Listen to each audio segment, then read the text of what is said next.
Hello les performeurs, vous êtes sur Belgium Performance Podcast, le premier podcast belge dédié à la préparation physique et aux sportifs de haut niveau. Mon nom c'est Gaspard Lally et je vous souhaite une bonne écoute. On va passer aux questions Instagram. C'est parti. On a fait le tour plus ou moins de ta carrière, même si on n'a pas le temps de tout voir. Faisons une émission de 4 heures. Ouais. C'était ton sentiment principal à la fin d'une saison à 7 en 1 minute. Mon sentiment principal à la fin d'une saison à 7. Une fois que j'ai fini le dernier tournoi. Alors, il y a la joie du repos, du moment où on se dit bon voilà, ok, donc là on va couper, le corps va se reposer un petit peu, on va pouvoir profiter aussi davantage de ses proches, de sa famille. Se poser aussi pour appréhender au mieux la saison d'après. Donc ça, quand je dis ça, je pense plutôt aux études, à toute la carrière professionnelle. Voilà, ça permet aussi de faire un point là-dessus. Et aussi, je pense, quelque part, de sortir du groupe. Ouais. De reprendre en fait une identité personnelle. Ouais. Voilà. Tu trouves qu'elle doit durer combien de temps, cette partie-là, de régénération, on va dire? Alors, parce qu'il y a du trop peu, mais du trop. Ouais, du trop peu et du trop. Et moi qui suis en plus de ça une mauvaise adepte de la prépa physique individuelle, c'est vraiment quelque chose qui me coûte, enfin en tout cas qui me coûtait beaucoup, sincèrement. Il fallait pas qu'elle soit trop longue. En fait, je pense que 3 semaines et demie était pour moi largement suffisant. Complètement off, par contre. Ouais, par contre complètement off. Et puis 2 semaines d'indiv ou peut-être de voilà, travail. C'était ces 2 semaines-là qui étaient plus difficiles. C'était ces 2 semaines-là que j'aurais payé pour la faire avec le collectif et pas en individuel parce que c'était très coûteux. Alors, pas forcément sur le plan physique, mais finalement ça l'atteignait, le physique, mais c'était effectivement sur le plan mental où je ne m'amusais pas en fait. Ça ne me faisait pas kiffer du tout. Ouais. Donc du coup, quand tu fais quelque chose que t'aimes pas, c'est difficile de te donner à fond et d'aller au bout des choses. Et je me suis rendu compte de ça assez tôt dans ma carrière, ce qui fait que j'essayais toujours de m'entourer de quelques joueuses et voilà. Et ça égayait mes journées de me dire que j'allais le faire, ne serait-ce qu'avec 2 autres filles. Pour moi, on allait s'amuser. Et alors, c'était qui ta meilleure coéquipière, donc? De prépa? Ouais, ou ta meilleure coéquipière dans... Oh, meilleure coéquipière, je pense que ça a beaucoup bougé, varié. En même temps que j'ai évolué aussi, hein, je t'avoue. Je pense que je suis pas la même qu'au début, clairement. Donc c'est passé par plein de joueuses en fait, où à des moments il y a eu beaucoup d'affinités, puis à d'autres moments un petit peu moins, mais sans vraiment qu'il y ait de manière naturelle et tout. Il y en a eu quelques-unes, ouais. Il y a eu quelques-unes. Ouais. La première sans Rose, sans hésitation, je pense que ça a été ma coloc, ça a été ma première et seule coloc de ma vie. Donc j'avoue que c'était assez particulier. Vraiment une très très bonne coéquipière, partenaire en tout cas. Ensuite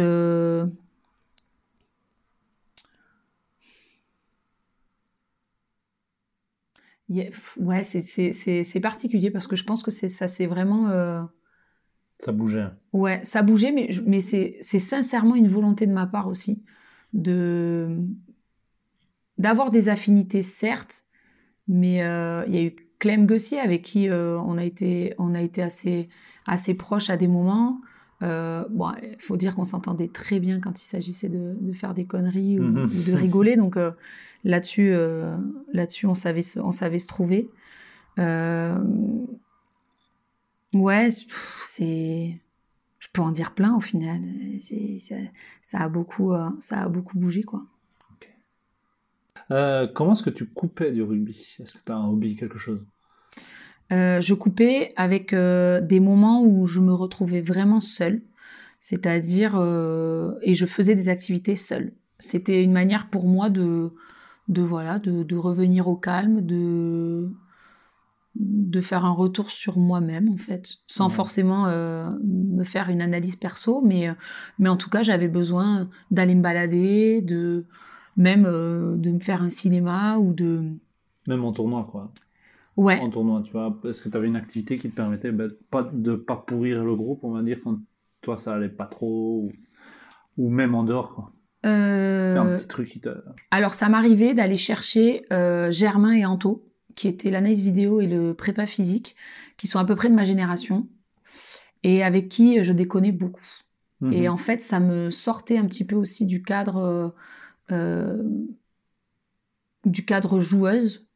Et voilà, ça me donnait l'impression, ça m'a aéré en fait, ouais. Ça m'a aéré. Et sinon, un hobby en dehors de rugby? Un hobby, la balade, toute simple, bête et méchante. Juste marcher. Ouais, me balader. Je déteste ça. Ouais, c'est vrai. Ouais. Ah, je prenais mon sac à dos. C'est un peu ce que je faisais quand j'étais sur Paris. Et c'est quand je revenais de tournoi, c'était ça quoi. Ah ouais. Je prenais le métro et j'allais visiter un truc. On était en coloc avec Rose. Je pense qu'on s'est très bien compris là-dessus parce qu'on prenait chacune notre sac et bon allez à ce soir, ok à ce soir. Et chacun faisait sa vie et on se retrouvait le soir. Marcher, quoi. Mais ouais, c'était vraiment ce besoin de me retrouver seule. Ouais. J'ai eu un athlète belge qui, lui, il faisait des Lego. Mais tu sais, en compétition, en tournoi et tout. Ah ouais, énorme. Ouais, mais bon, c'est un athlète de sport individuel, mais je raconte à chaque fois, je trouve ça énorme aussi, tu vois. Ouf. Il faisait des concours de Lego ou Non, il s'achetait une boîte avant de partir. Ouais. Et, il se serait super bien entendu avec Chloé Pell. Ah ouais? Chloé Pell, si tu m'entends, elle est fan. C'est vrai. Fan. Ah oui, elle a des maquettes mais de malade chez elle. De dingue. Mais pas en tournoi. Non, mais par contre, ça lui arrivait dans des pays d'en acheter. Ah ouais, des trucs qu'elle trouve pas en France. Exactement. Et là, c'était une vraie geek là-dessus. Est-ce que tu as déjà, ou il y a déjà eu des adaptations par rapport à ton cycle menstruel? Ce qui est quand même vachement important pour une... Finalement, ça te paraît normal, mais je suis pas certain que ça le soit réellement pour des sportives de haut niveau ou pour des sportifs tout court. Ouais, effectivement. Je pense qu'on n'a pas un recul énorme sur la façon dont les athlètes féminines, forcément, gèrent, il n'y a pas trop d'ambiguïté, gèrent leur performance au moment de leur menstruation et déjà comment elles le vivent avant, comment elles le vivent pendant et comment elles le vivent après. Et c'est vrai que plus ça va et plus effectivement les sciences du sport s'y intéressent, s'en préoccupent, se rendent compte que oui, ça peut avoir un impact sur la performance, sur la façon dont l'athlète aussi gère le stress des compétitions, ou en tout cas ça a forcément un impact sur elle. Et je trouve que c'est important pour... quand on est athlète de haut niveau, mais quand on est athlète tout court, et quand on est une femme aussi, de pouvoir s'adapter à ce genre de choses, parce que ça peut, à des moments, avoir un impact assez négatif sur la performance, ou sur une journée importante dans le milieu du travail, ou voilà. Donc la façon dont moi je le gérais, clairement, il y a la pilule qui permet de pouvoir modifier en fait le cycle, et c'est vrai que pour essayer de calculer un peu. Ouais, exactement. C'est-à-dire que sur la semaine où il est prévu justement que la joueuse ait ses règles, on va prolonger en fait la prise de la pilule pour justement décaler les menstruations à une date plus tardive. Mm-hmm. Donc, ce qui permet en fait de ne pas tomber sur ce cycle-là, le cycle des menstruations, au moment de la compétition. Ouais. Après, ça reste, non pas un débat, mais voilà, pas les menstruations, la pilule, Ouais. comment ça, Ouais. les mentalités par rapport à la pilule, comment ça a complètement. changé. Ça veut dire que beaucoup de femmes aimeraient ne plus en prendre, ou voilà, j'imagine que devoir calculer comment on régule les hormones, or que la plupart du temps on nous dit que les hormones c'est des choses qu'on ne doit pas toucher. Enfin, tu vois ce que je veux dire? Non, effectivement, c'est une... Oui, je sais que tu vois ce que je veux dire, ce que tu veux dire. Je vois que tu vois. Bon, bref. Mais oui, non, ça reste une option.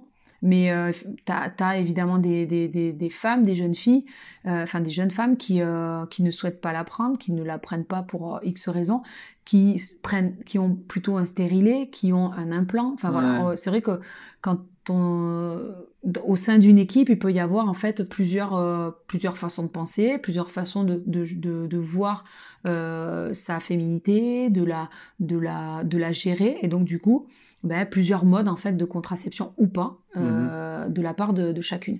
Et ça, c'est un sacré gros bordel pour le prépa physique, je pense. Déjà que même si simplement les cycles étaient juste simples, ça ferait, on va dire, un groupe de 14 joueuses, 14 fois des cas différents. Et encore, il y a des études qui ont montré que... des études, je m'avance pas parce que je l'ai pas lu, donc je vais pas faire celle qui connaît, mais en tout cas, ce qui est sûr pour l'avoir vécu, c'est que quand on est dans un groupe de joueuses durant un certain nombre de temps, en fait, les menstruations finissent par arriver en même temps, ce qui est assez fou, mais en fait, il y a une concordance en fait de tout ça qui se met en place, et au bout de temps passé ensemble, il y a comme un réglage collectif qui se fait sur les menstruations. Ça, c'est quand vous partiez en ça c'est quand plus d'un mois, quoi, on va dire. Même pas, je pense que ça se fait en l'espace de... j'ai pas tenu les comptes, donc mais je suis pas sûre un mois, parce que je me rappelle que ça s'est fait sur plusieurs à des moments différents, et c'était pas des périodes aussi longues, mais en amont on s'entraîne ensemble, on vit quasiment ensemble, donc ça a forcément un impact. Mais quand on partait en compétition ou en tournée, c'est arrivé en fait que nos règles se déclenchent à des moments où ce n'était pas prévu, mais parce que, et on se rend compte qu'en fait on est 6, 7 à les avoir quasiment en même temps, ce qui est assez fou. Assez fou. Ouais, complètement. Mais oui, ça reste quand même problématique. C'est, je pense, un paramètre qu'il ne faut pas exclure lorsque on demande à une athlète d'être à 100%, d'être performante, de mettre tous les moyens qu'elle a pour réussir, et en même temps ne pas prendre en compte ça. Je trouve ça fou. Le plus important. Mais alors, la première fois, vous aviez un coach, un homme. Dans la plupart des équipes, je pense que les coachs sont des hommes, encore pour le moment, peut-être à quelques exceptions près. Souvent, le manager, l'intendant, ça varie en fonction. Les premières fois que vous avez dû en parler, finalement, comment vous avez fait? Parce que lui aussi, c'était sûrement la première fois qu'il avait une équipe professionnelle en main. Donc c'est David Courtet, c'est ça à l'époque. Et il a fallu en discuter, mais plusieurs fois. Pas plusieurs fois, mais... Non, mais c'est venu petit à petit. C'est vrai que mettre le sujet comme ça sur la table, c'est pas délicat, mais bon, on a conscience qu'on se retrouve face à des individus qui ne le comprennent pas parce qu'ils ne l'ont pas vécu, ils ne le comprennent pas parce qu'ils l'ont pas vécu, mais ils peuvent comprendre ce que tu vis par contre, tu vois. Mais on peut pas interpréter. Non, on peut pas interpréter, on peut pas dire non mais t'inquiète pas, c'est bon, ça va passer. On le vit pas comme le vit l'athlète, donc voilà, il y a une écoute, je pense, qui est très très importante de la part du staff, et qui l'a été. Ça s'est fait petit à petit. On a commencé à en discuter à petit comité pour relater en fait des expériences qu'avaient vécues certaines joueuses sur, je te dis un exemple, un test de vitesse, une joueuse qui se lève le matin, elle a énormément mal au ventre, elle a très très peu dormi, elle se sent engorgée, donc du coup elle n'a pas l'impression d'être au top de sa forme, au top de sa forme pour faire un test de vitesse qui est quand même un test assez brut. C'est tant de secondes, c'est paramétré, donc c'est quelque chose sur lequel on peut pas passer outre, et du coup quand on n'est pas en forme, ça se voit sur les chiffres, et là en fait le fait de faire remonter en fait cette information de oui ok d'accord, j'ai pas fait un bon temps, mais en même temps j'ai pas bien dormi, j'ai mal au ventre, ça passe pas, les cachets ils me font pas spécialement effet, ça me donne envie de dégueuler. Il y a des symptômes quand même de menstruation qui sont assez violents en soi, pour certaines et en plus de ça qui peuvent générer du stress, parce que elles savent elles ont conscience de ce qui va leur arriver quand elles vont être en période de menstruation. Elles savent que c'est à cette date-là qu'elles vont l'être et qu'à cette date-là, il y a une compétition ou qu'il y a les tests physiques. Et en fait, ça peut effectivement générer un stress de en fait, c'est mort, quoi. C'est sûr qu'à ce moment-là, dans une semaine, j'ai mes règles, je vais être malade, ça va me pénaliser. Et donc, les coachs, ils adaptent, ils ont adapté. Ils ont adapté, en tout cas, ce que je veux dire, c'est qu'il y a eu un effort des deux côtés, c'est-à-dire de la part des joueuses de le dire. Oui. C'est important. On n'en a pas forcément tout le temps conscience. On a l'impression que parce que c'est dans l'intimité, ça ne les regarde pas. C'était un peu tabou, quoi, peut-être. Ouais, tabou, et peut-être c'est pas forcément dans leur culture, oui, dans leur façon. Voilà, effectivement, ouais, complètement. Et d'une autre part, la capacité au staff et à l'équipe. Alors, j'ai envie de dire, hein, pour ma part, que ce soit homme ou femme, je ne fais absolument aucune différence. Je pense que l'équipe, le staff, qu'il soit féminin ou masculin, doit avoir une écoute par rapport à ça. Ouais. Et des fois, je peux le dire, c'est pas parce qu'on s'adresse à une femme que l'écoute va être plus importante. Il y a cette notion de performance, il y a cette notion d'objectif, et à des moments, ça peut interagir sur la bonne écoute par rapport à l'athlète. Et c'est déjà arrivé ? Ça a pu t'arriver ? Ouais, c'est déjà arrivé que... Je pense pas que ce soit fait avec malveillance, mais des fois, je pense qu'il y a des périodes où le stress est peut-être plus important, où le besoin de performance ou les objectifs priment des fois sur l'écoute. Qu'est-ce que tu aurais comme conseil, on va dire, je sais pas comment on peut dire ça, mais à adopter face à cette situation pour les joueuses de rugby qui pourraient nous écouter par exemple ? Déjà, alors j'ai envie de dire ne pas hésiter à le dire, mais je peux comprendre que ce soit délicat quand on est face à une personne qui n'est pas forcément dans l'écoute. Donc je pense que quoi qu'il arrive, c'est sur les... c'est un rôle que doit avoir les deux parties, que ce soit les joueuses, ne pas hésiter à dire voilà, là ce matin je suis pas bien, je suis fatiguée, j'ai mal, je me sens pas du tout en forme, j'ai qu'une envie, c'est me mettre en boule parce que c'est extrêmement douloureux.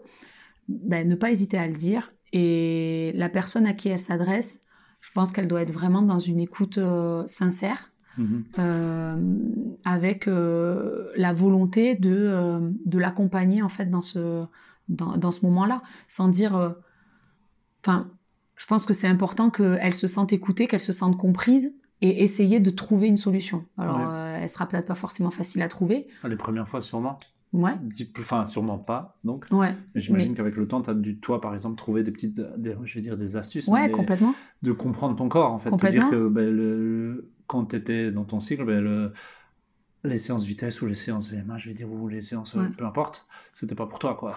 Accepter qu'à ce moment-là, tu sois pas au top de ta forme. Ouais. Déjà, l'accepter, c'est particulier. Savoir donc gérer l'effort que tu mets, quoi, parce que ça sert à rien de te tuer. Le gérer, ou dire, voilà, moi, aujourd'hui, je suis pas au top, et que la personne en face de toi dit, écoute, tu donnes ton max, et puis il y a pas de souci, quoi. Et puis si vraiment tu sens que c'est pas gérable, écoute, tu t'arrêtes, et l'entraînement s'arrête là pour toi, et c'est tout à fait normal. C'est déjà arrivé que ça se passe en compétition pour certaines. C'est déjà arrivé que ça se passe en compétition pour certaines, et là, malheureusement, il faut arriver à gérer ça. Il faut arriver à gérer, et je pense que quelque part aussi, il y a deux...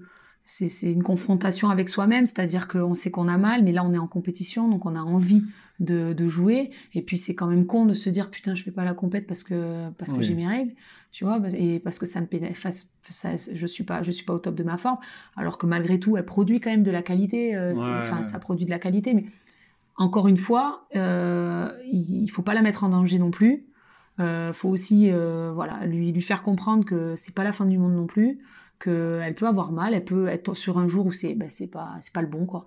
Voilà, c'est comme ça arrive, et peut-être la fois d'après, on va peut-être essayer de voir avec elle pour aller consulter avec un gynécologue. Est-ce que c'est normal, est-ce que ces douleurs intenses, elles sont normales?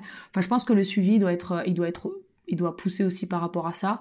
Je pense qu'il y a... Nous, c'est quelque part ce qu'on est arrivé à faire au sein de la fédération, c'est qu'il y a un suivi gynécologique qui se fait.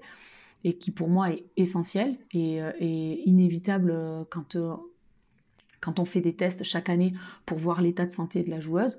On fait des tests au niveau de la dentition, donc on envoie les athlètes chez un dentiste, on envoie les athlètes chez un cardiologue. Final, on prend pour faire la santé très très au sérieux dans notre sport. Et prise très au sérieux, bien sûr. Donc j'imagine que cette partie-là, ça doit également suivre la démarche.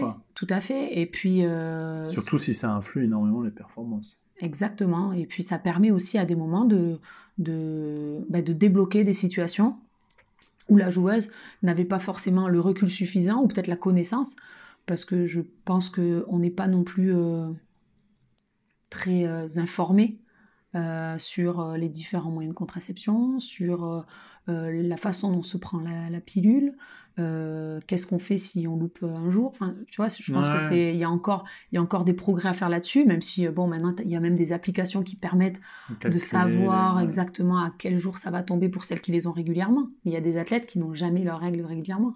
Il y a des athlètes qui, le fait d'avoir perdu en masse grasse, avoir perdu une importante avoir séché de manière assez brutale, sont aménorrhés, donc n'ont plus de règles, donc il y a tout un dérèglement hormonal. Donc c'est vrai que c'est quelque chose qu'il faut vraiment prendre en compte parce que c'est important. Il faut en gros que les athlètes acceptent finalement que ce soit normal de les avoir et de s'entraîner avec, mais qu'il faut pas se forcer, quoi. Il faut que ça soit pris en compte dans la performance, qu'on s'intéresse, enfin que on soit à l'écoute de ces athlètes-là, parce que oui, bien sûr, c'est normal qu'une joueuse ait des menstruations, enfin une femme ait des menstruations. Par contre, ce n'est peut-être pas normal qu'elle souffre à ce point-là. Et donc là, il faut que le staff, il faut que les personnes qui encadrent ces joueuses-là se sensibilisent en fait à ce. Moi, je trouve ça, je comprends totalement, quoi.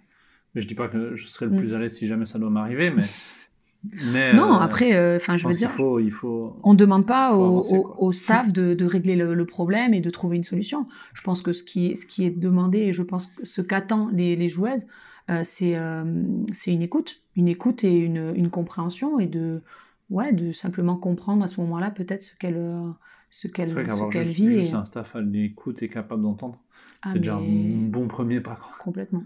Parce que j'imagine qu'il y a dû avoir des époques, ou encore maintenant, de toute façon, des staffs qui veulent pas en entendre parler ou qui n'en prennent pas compte. Ouais, moi je pense aussi, ouais. Ce serait peut-être intéressant de poser la question, mais oui, je pense que ça doit encore exister, ouais. Ouais. Question suivante. Sujet très intéressant, ceci dit. Enfin, qui doit intéresser les gens. Je l'espère. Comment ça se passe ton après-carrière ? Parce que c'est souvent ce qu'on se demande. On parle souvent, oui, il faut faire des études, comme ça, ton après-carrière. On parle souvent de l'après-carrière. Et là, ben voilà, t'as fait ta carrière sans être millionnaire par le sport, sauf si je me trompe. Non, tu ne te trompes pas. Donc comment ça se passe ? Qu'est-ce que tu as mis en place à l'époque, où tu t'en approchais, et qu'est-ce que ça t'a amené aussi, ta discipline, pour ton après-carrière ? Alors, moi j'ai fait un bac STT, donc à l'époque c'était... Bon, après je sais pas comment ça se passe en Belgique, mais c'est sciences technologiques et tertiaires. Donc c'est un bac communication. Communication, commerce, gestion, voilà. Aux antipodes de ce que je fais actuellement, mais c'était comme ça. Je n'avais pas spécialement de visuel sur ce que je voulais faire. Du coup, j'ai pas forcément motivée à faire des études poussées, assez feignante dans le travail, j'avoue. Donc, en tout cas à l'école. Donc c'était, en tout cas c'était l'objectif, c'était d'avoir le bac et de voir en suivant. J'ai enchaîné par plein de petits travails en même temps que j'ai progressé dans ma carrière de rugby. La première année de contrat pro, je n'avais pas de travail, j'étais aide-soignante parce que j'étais en transit avec sur une année, ma dernière année d'école d'infirmière. Du coup, ma deuxième année de contrat pro, j'ai fait j'ai fait ma dernière année d'infirmière, où là, j'ai obtenu mon diplôme. Ouais. Sauf que qui dit contrat pro, dit entraînement quotidien, dit beaucoup de difficultés, du coup, à exercer. Donc, je n'ai pas exercé à la suite de mon diplôme. Ce qui fait que là, j'ai 36 ans. Ça fait à peu près maintenant quelques années que j'ai mon diplôme. Je l'ai eu en 2016. Et je pars sur un autre projet professionnel. Je suis très très heureuse d'avoir eu ce diplôme d'infirmière. Il m'a apporté beaucoup, sincèrement, dans ma façon de voir les choses, de vivre avec les autres, de travailler en règle générale. Mais effectivement, maintenant, j'ai choisi de partir sur un autre truc, qui est l'accompagnement des athlètes. Et du coup, c'est certainement ce qui m'a boosté à l'arrêt de ma carrière, c'est-à-dire que quand j'ai terminé au mois d'août dernier, et je savais que j'allais partir sur une formation, donc un executive master coach et performance à Quiberon, à l'École nationale de voile. Et quelque part, le fait d'avoir ce projet qui était là, qui était concret, qui était réalisable aussi, je pense que j'ai vécu les derniers mois avec quelque part l'excitation de me dire que il y allait avoir quelque chose qui allait se démarrer, qui allait commencer. Et je trouve que c'est plutôt intéressant. Donc là, t'es en formation. Là, je finis ma formation. J'ai finalisé mon rapport d'expérience et je le présente au mois de septembre. Et ton idée, donc, c'est d'accompagner des athlètes de haut niveau. Ouais. En fait, mon idée, ce serait vraiment d'apporter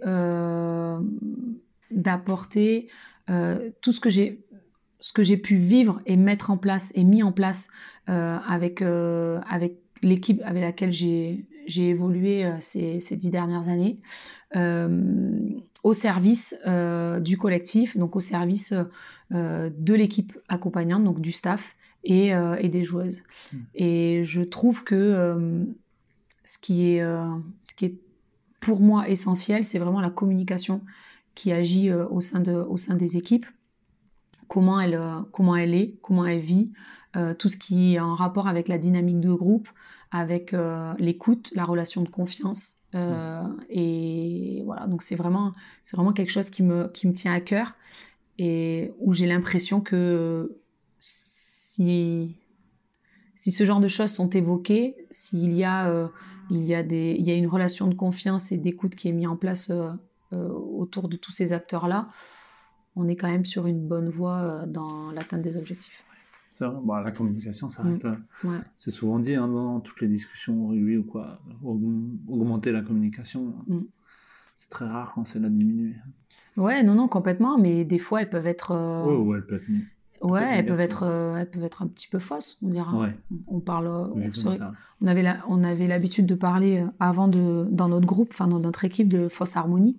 Et je trouve que des fois, on pense être dans une communication de bienveillance, et en fait, des fois, on est dans des communications complètement...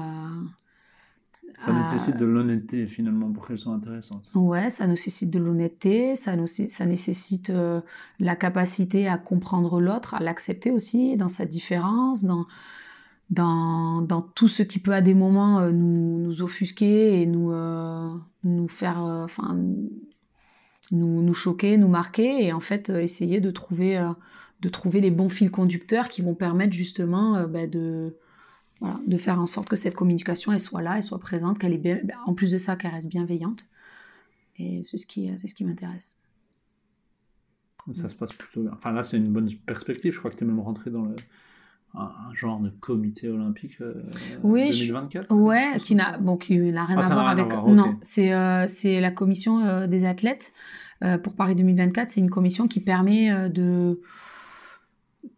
d'apporter, en fait, en tant qu'athlète, notre expérience, notre vécu des Jeux Olympiques passés, et aider ou apporter des informations, des détails qui pourraient améliorer en fait l'accueil des athlètes. En fait. Ouais, c'est ça. C'est même, vous êtes pas mal des athlètes dedans. On est une bonne tête parce qu'en fait dirigé par Martin Fourcade, si je ouais. me trompe pas. On est une bonne vingtaine. Il y a quasiment tous les sports olympiques et paralympiques Sont représentés par une représentés. personne, quoi. Exactement.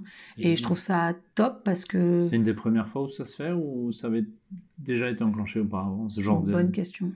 Je ne sais pas. T'as En pas tout fait cas, tes en France, devoirs oui. En tout cas, en France, oui. Tu as la réponse? non plus. Non, je pense que la commission des athlètes, elle existe dans plein de pays, mais c'est vrai que je m'y étais jamais vraiment intéressée. Et quand ça Ouais. s'est fait aux États-Unis, quand ça s'est fait à Londres, quand ça s'est fait au Brésil, Ouais. j'avais pas. Non, mais en fait, oui, c'est vrai, c'est comme ça à Paris, mais évidemment, Eh oui, c'est des athlètes C'est français bas, qui ouais. sont pris en charge. mais ouais, c'est intéressant, très intéressant. C'était quoi alors, ta sensation d'être vice-championne du monde, mais également vice-championne olympique? Ma sensation au moment ou ma Ouais. sensation là maintenant? Les deux. Ok. Alors au moment vice-championne olympique, je pense que c'est une euphorie, une grosse euphorie. Parce que à ce moment-là, on bat quand même des nations contre lesquelles c'est toujours en bise-bise. Je pense au Canada, je pense à l'Australie. Ça se fait aussi sur le fil du rasoir, donc ce qui amène un stress assez important à gérer, mais en même temps une émotion qui est, je pense, décuplée à ce moment-là, parce que là, il y a vraiment l'effet de on est allé la chercher, on n'a rien lâché. Et puis, si pour reparler de cette Coupe du Monde, une sensation de plénitude en même temps. Vraiment une énorme, enfin, une confiance quasi... C'est, on appelle souvent ça arrive souvent quand même chez les athlètes, maintenant on commence à en parler, c'est l'état de flow. Ouais, exactement. Bah, c'était... Ouais, bah, Où tout va. Ouais, tout va. Et c'est pas explicable finalement ce moment-là, mais ce qui est génial, c'est que ça peut arriver en équipe. Ouais, exactement. Souvent, c'est parlé par des athlètes en individuel.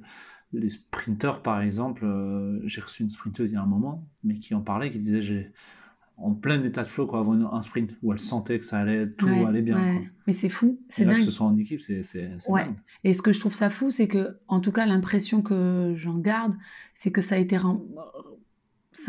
ressenti par l'ensemble de l'équipe, que ce soit les filles qui étaient sur une bonne partie titulaire durant les matchs, mais en même temps de la part des remplaçantes, où il y avait en fait cette connexion et il n'y avait pas du tout de statut prédéfini, quoi. Ouais, en fait tout le monde se tirait vers le haut, tout le monde allait vers le même truc. Quoi. Tout le monde regardait dans la même direction et il n'y avait pas de jalousie, il y avait pas c'était ah mais t'y vas, mais je suis trop contente, vas-y défonce tout. Enfin voilà, c'était vraiment une sensation de flow de malade et du coup c'est pour ça que j'en garde un super souvenir. Et les Jeux Olympiques, heureuse. En fait, je pense que la joie et la tristesse est sur presque un même niveau, en fait, à ce moment-là. Ce qui est assez, je ne vais pas dire particulier, mais je trouve que c'est assez normal. Dans le sens où tu gagnes le match, tu gagnes le quart de finale en te disant, bon, ben là, t'es pas loin, c'est top et tout. Tu gagnes la demi, tu te dis... Bon, ben, t'as la fierté de dire, mais là, on est sur un podium. Enfin, quoi qu'il arrive, là, le podium est assuré. Et très rapidement, ce qui peut-être nous a fait défaut à la Coupe du Monde en 2018, c'est que on gagne la demi-finale. On a une telle joie de se dire, putain, on est en finale, que je pense que ça a complètement parasité notre objectif de la gagner, cette finale. Mais ça a été une très bonne leçon qu'on a prise, malheureusement, qui nous a pas, enfin, elle nous a servi, mais elle nous a pas permis d'aller au bout aux Jeux Olympiques. Mais en tout cas, c'était essentiellement je pense le rebond qu'on a eu après cette sensation de se dire, allez, c'est génial, putain, on a assuré un podium, et très vite, c'était, bah là maintenant c'est la médaille d'or, quoi. On est venu pour ça, c'est avec ça qu'on veut rentrer. Et ben non. Donc il y a la sensation de ok, on a une médaille, on rentre avec une médaille, et la tristesse de se dire on rentre pas avec la bonne. Mais avec une belle. On s'est trompé. Ouais.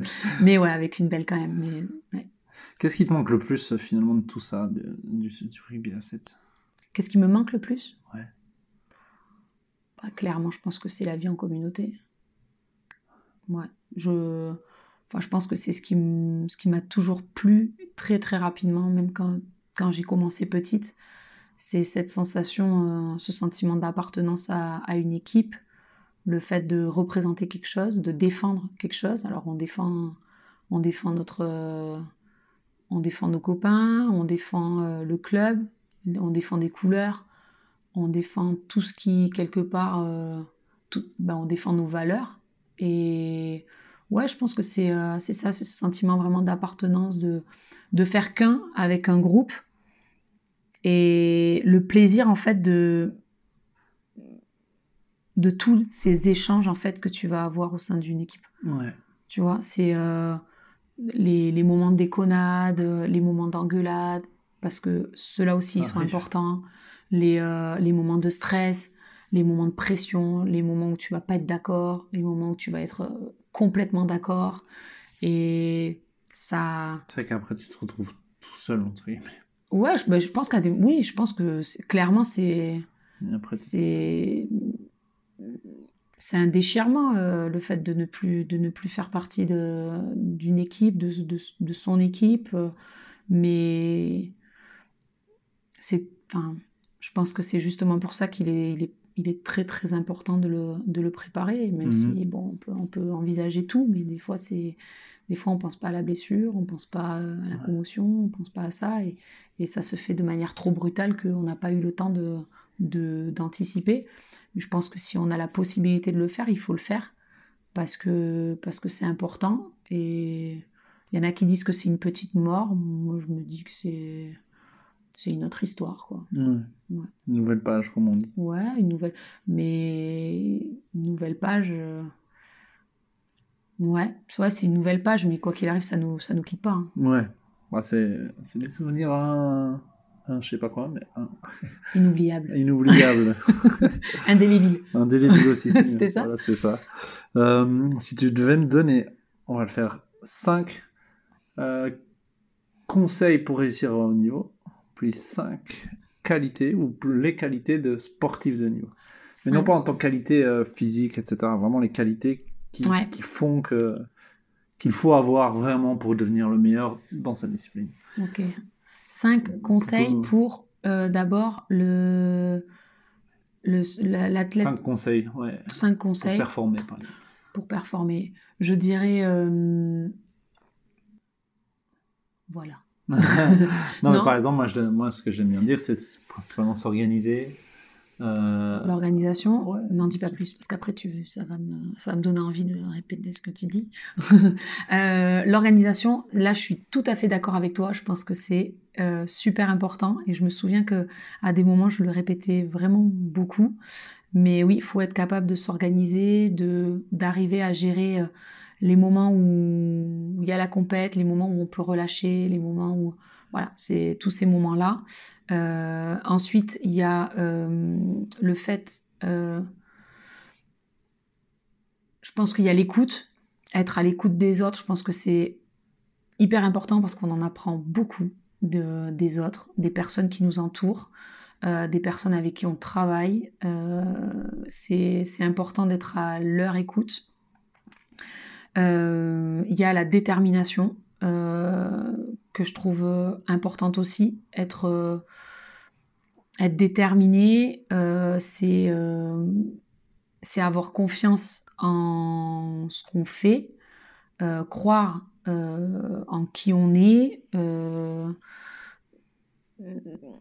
croire au projet, au chemin qu'on souhaite prendre, parce que voilà, c'est le bon, et puis si c'est pas le bon, il y en aura toujours d'autres, donc voilà, être capable, l'adaptation, du coup ça fait rebondir là-dessus, l'adaptation qui est importante. On évolue, un être humain, il est en constante évolution en fonction des personnes qui les entourent, en fonction des événements qu'il va vivre dans sa vie.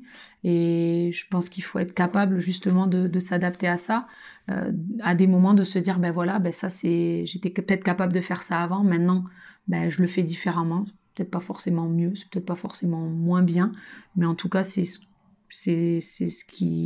que j'ai envie de faire à ce moment-là. Donc voilà, l'adaptation. Et je pense qu'il faut aussi s'amuser. Alors, c'est peut-être pas forcément C'est prendre du plaisir, peut-être. Plutôt. Ouais, prendre du plaisir, s'amuser. Enfin, en tout cas, moi, je l'ai toujours vécu comme ça. Le plaisir de jouer, c'est vraiment ce qui m'a amené en fait à vivre toutes ces aventures. Et quand j'y pense, je me dis que je me demande comment elles ont fait pour comment j'ai fait pour les vivre comme ça, parce que c'était absolument pas prévu, que voilà, j'avais pas spécialement organisé ma vie comme ça, et en fait c'est le plaisir, c'est l'envie de jouer à ce sport qui m'a amené à ouvrir des portes, à en prendre un petit peu de temps en temps, mais en tout cas à en ouvrir et à découvrir des choses fabuleuses. Donc pas oublier que ça reste quand même un plaisir et l'envie de se faire plaisir. Ouais. Et les qualités de sportif de haut niveau, non pas les qualités de sportif de haut niveau qu'il faut avoir, toi, les traits de caractère que tu revois. Alors il y a la patience, je pense, patience, parce que tu peux juste me les citer. Ouais, t'as raison, sinon ça nous sommes là depuis 4h du matin, tout va. La patience, l'endurance,